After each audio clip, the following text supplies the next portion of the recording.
meeting of 30th of January 2014, it is stated that a hardship fund has been created and is being used during 2013-14 to help support those most in need as a result of the adoption of the local council tax support scheme. Given that every householder in Harlow, dependent upon out-of-work benefits, is experiencing hardship as a consequence of the establishment of the local council tax support scheme, the operation of this hardship fund unavoidably resurrects the self-righteous Victorian-era classification of the poor as deserving or undeserving. What qualifies councillors and council officers to make moral judgments as to the needs of those jobless householders in receipt of out-of-work benefits? Right.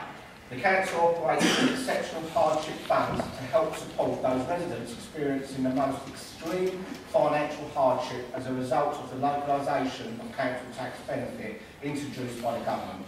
The policy and process relating to the Exceptional Hardship Fund was set out clearly in a report to Cabinet on February 2013 and subsequently approved by Council on the 21st of March 2013. The Council's officers consider applications against this clearly defined policy in making any funding decision. The policy is available and it gives the relevant Harlow. 43% have defaulted on their council tax bills this financial year.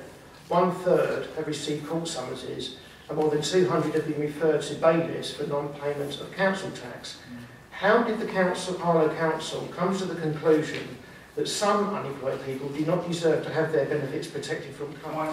My view on this is the same as my administration's view and the same as my party's view. We're very much opposed to a lot of these cuts, and they are unjust to a lot of people.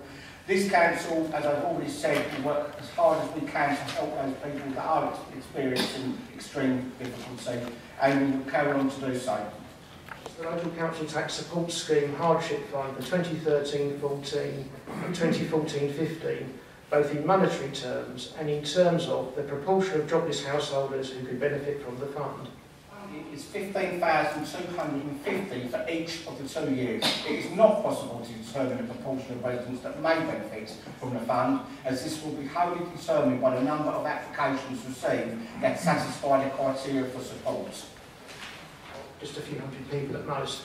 How are those not covered by the hardship scheme expected to cope with the reduction in benefit caused by the implementation of the local council tax support scheme, which for single unemployed householders amounts to a cut in their income of between 5% and 8.5%? Yes, the people that are in that position speak to the officers that we're providing for that kind of support. We are very mindful of the hardship that some of these people are going through. The council officers are working extremely hard to support these people and give them the right advice and point them in the right direction. And I would encourage all those people that find themselves in that position that Mr. Wake has described to go and to speak to our officers. Thank you.